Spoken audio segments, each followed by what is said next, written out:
好多做管理嘅最基本嘅管理技巧都唔識，帶團隊管人幾年啊，自己仲係個初哥咁。第一個角色認知，做員工同做經理有咩區別？好多人至今都未搞明白嘅，淨係識得一味低頭搞專業嘅嘢，或者自己嘅簽單，忽略咗團隊入邊嘅人嘅關注。管理個位坐咗幾年嘅，仲係一個超級業務員咁嘅姿態，角色從來未轉換過。第二個就係唔識得開會啊，唔知道會前要準備咩，會議中點做，會後做啲咩。喂，開會幾重要啊？幾多企業將時間浪費晒喺啲無謂嘅會議上邊？點樣用最少嘅時間開出高質量有結果嘅會議？呢個最基本嘅技能都未系統培訓過就晉升上崗，一個會都開唔好，點承上啟下？呢個係管理者必備嘅技能。而更加關鍵嘅係管理業務嘅能力。點樣定目標？過程點管理？點樣做好個目標管理出結果？嗱，呢個月嘅銷售目標1000萬，下邊10個業務員你就每人分100萬，係咪傻錯啊？負責梅州河源嘅可以同廣州、深圳嘅分一樣多咩？咁東莞咧、深圳咧，點解要分多啲啊？你點樣同個團隊去溝通？點樣統一團隊嘅目標同埋個人嘅需求？嗱，然後喺個過程裏邊就係 set 日日追數，半個月過後啦，睇住唔夠500萬，急啦個心，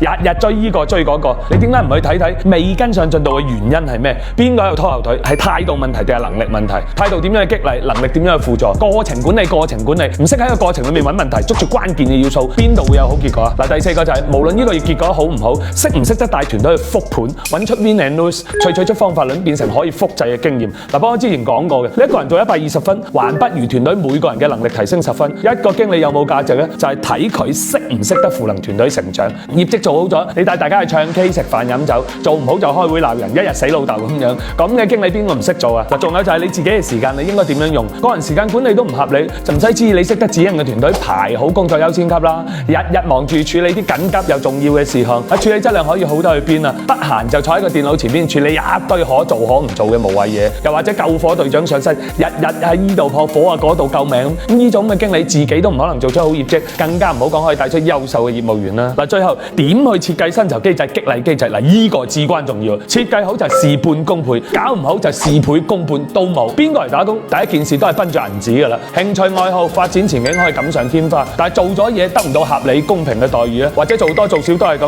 咁你又咪知我同你搏命？而家咩環境啊？你知天唔搏命，朝9晚6按部就班，你仲可以生存幾耐啊？所以話管理係一門學科，係需要學習嘅。有人話實踐出真知，我喺實踐裏面學習，我喺實踐裏面去沉澱經驗，但唔係話唔可以。但有兩個問題，一個係唔夠體系，知識點之間唔可以舉一反三；第二個就係成長嘅時間非常之漫長，遇事唔識只能夠去碰，錯咗吸咗教訓，下次再按你想象咁再去碰。所謂嘅經一事咧，唔一定可以長一智。咁你話效率幾差？好多人糊裡糊塗上咗管理崗，結果攞唔到，人才又培養唔出嚟，團隊咧一盤散沙冇凝聚力。其實一切嘅根源就係帶頭嗰個唔識管理。再俾你做多幾年，同樣嘅錯誤你仲係會犯。聽幫哥嘅，無論你喺職場定係做緊生意，學下管理啦。有管理問題隨時揾我，仲係嗰句，幫得就幫。